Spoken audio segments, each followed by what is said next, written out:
and welcome to The Excerpt. I'm Dana Taylor. Gen Z is the first generation of digital natives, young people who are literally growing up on social media. It's where they explore their self-identities, where they make and lose new friends. During the pandemic, it was in fact the only place where they could socialize. But it's also where they're exposed to dangerous levels of toxic culture, whether that's through body shaming, overly sexualized content, or cyberbullying. Director Lauren Greenfield captured all of this and more in the eye-opening 5-part docuseries on effects called Social Studies by following a group of teenagers who gave her an inside look into their online lives. How has social media shaped the adults these teens are becoming? Thanks for joining me on The Excerpt, Lauren. Thanks for having me. Lauren, the teenagers in your series granted you remarkable access to their online lives by screen recording their phones nonstop during their senior year of high school. We expect teens to be obsessively secretive about their online content with the adults in their lives. What did you say to convince them to say yes?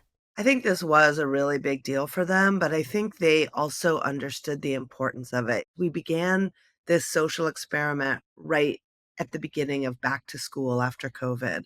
And a lot of kids had a lot of anxiety about coming back to school, about relating to other people, about feeling like they weren't good enough from what they had seen on social. One of the things about the group is it's very diverse, not just socioeconomically, but also in terms of their relationship to social. So a lot of them had kind of distinct experiences that made them feel like this was important. Like Sydney had had a very traumatic slut shaming experience in high school. Jack was a budding entrepreneur as a party promoter using social media for his business. Kishan was a musician who was also using it for his business. Ellie had a traumatic viral experience in middle school. So they all kind of understood the importance of what we were doing. And I'm so grateful they made themselves so accessible and vulnerable for our year. How did you recruit the teens for this project? How did you find them? Well, I decided to do the project in Los Angeles, first of all. I'm from Los Angeles. I grew up there 30 years ago. I did my first book about kids growing up in LA and how they were influenced by the media. But at that time, the media was TV, radio, music. Seems kind of archaic now and much less in terms of time. So I wanted to go back to this same place and see how it had changed with social media. During COVID, I did almost 200 mini interviews over Zoom just to start to select the cohort. I let it develop very organically, where also some of our participants brought in friends, siblings, really wanting to look at the kind of gamut of the kinds of issues and things that people were feeling, from body image to bullying to racism to kind of all of the traditional problems of high school, but seeing how they were amplified in the social media age. Lauren, as you mentioned, the teens you followed all lived in or around Los Angeles. How much influence do you think growing up around celebrity culture has on their insecurities? I think Los Angeles was a great place for this case study because, in a way, it's the tip of the spear. It's the place where the influencers come, where Hollywood is from, the manufacturing of image. On the other hand, I think media, and in particular social media, leads to a homogenization of youth culture where kids all over the country are watching the same TikToks and being influenced in very similar ways. So I actually think the geographical differences are much less in this generation than in prior generations, and that these themes will seem very universal. And that was part of why I wanted such a diverse student body, so that it wouldn't seem like, okay, well, that kid is from this experience, or that kid is from this experience, or, only extreme kids get eating disorders. And you really see how so many of the kids share experience and how relieving it is for them. And I hope for the audience of teenagers too, to see other kids going through what they're going through. A lot of times I'll ask questions like, who in here has gone viral? Half the audience will raise their hand. Or I'll say, who has been sent a nude or received a nude, and all the hands go up. So I think those moments, we really see how universal these issues are. And that is really the point. I agree that many listening will identify with the teens in this docuseries and the pressure they're exposed to through social media. They were open about their insecurities in a compelling way. What was your experience like as they pull the curtain back for you? I think the thing that is shocking is the pressure of the 24/7 comparison culture. I think being a teenager and even as adults, we deal with this. Everybody's looking at what other people are doing. My last movie, Generation Wealth, was kind of about keeping up with the Joneses and what that had become. And for the kids on social media all the time, it's all about keeping up with other people. And it used to be other kids in your class or in your school or the popular clique. And now they're comparing themselves with everybody in the world.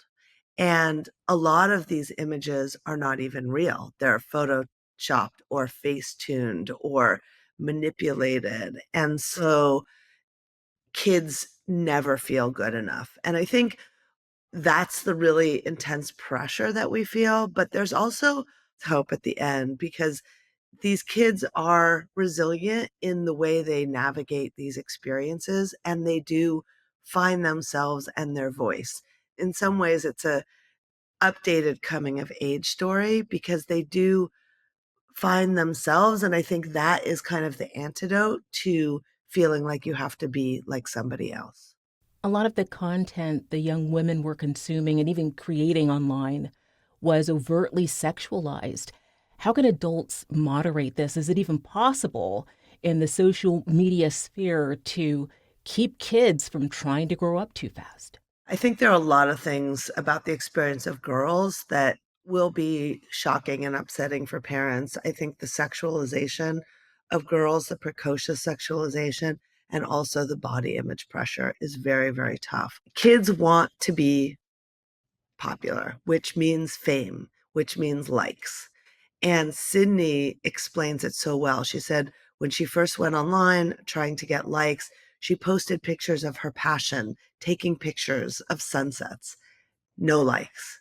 Then she started posting her body, started getting likes. Then she became more and more sexualized, more attention. And I think this is so common. And I think it's a natural response to girls learning that when they show their bodies, that's how they get attention and validation. And I think that parents need to be in their kids' business on this one. Like Sydney's mom says, I don't know if I want to look at her TikTok. And what we show in the show is men writing to her really inappropriate, disturbing things. She even says, like, I don't think it's appropriate for a minor the way I make videos about myself. And then we see her in her bedroom doing this interview and she's wearing a sweatshirt and she's nervous and she looks like the most innocent, sweetest teenager, which she also is. So these two sides are living side by side, and parents often don't see the other side. Some of the black and brown kids felt a need to code switch, and at least for one, to pass as white. And that just got me. I saw her shoulders go down. I don't want to read into the body language, but can you explain code switching and what compelled them to do it? Again, like with the sexuality of girls, there's an ideal that's getting likes on the internet. And a lot of the black and brown kids talked about that ideal being a Caucasian one and feeling like they had to conform, whether it was hair straightening or skin lightening, or Sophia talks about being a Latina girl and feeling like she had too much body hair. And now we know that the algorithm on TikTok actually prefers a Caucasian body type.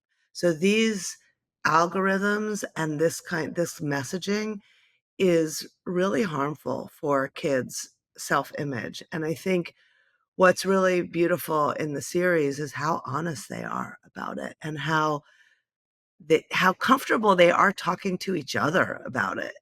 I guess that's one of the things that gives you hope in a world where tech is not looking out for kids' interests, and the kids in the show are calling them out on that.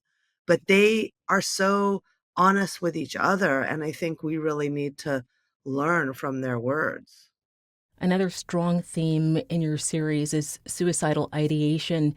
It's the stuff of parents' nightmares, as it was with the mother whose son spontaneously took his own life.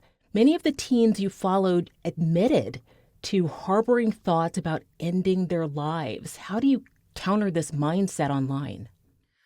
Well, that was a real shock to me to hear how many kids in our group had felt that way, because that wasn't part of my selection. Like, I did not know that about most of these kids. I think one of the things that is so scary is the rise in suicidal ideation, and they really take it apart and deconstruct it in the show. Like, Stella talks about just going on TikTok for a few hours and feeling those thoughts. And Jonathan works in a suicide hotline and talks about the rise of these calls from other kids. I think one of the things that's important is something Jonathan says to Bridget, this mother who's tragically lost her child to suicide. He says some parents are afraid to talk about it because they think that might bring it up and make it happen, but actually it makes it better to talk about it. And I think that's something I wanna say about the show. I have heard, like, sometimes parents say, "I'm scared to watch," but I think it's first of all, it's not scary. I think kids really feel seen and entertained, and parents will learn something. It might like Cindy's mom, you might feel like, "I don't wanna know what's in my daughter's TikTok," but actually it'll bring you closer. It will start conversations about these important topics, and it is too big of a part of our kids' lives for us to step back and not know about it. One of the things that Bridget says, who lost her son, is parents need to stop talking and start listening.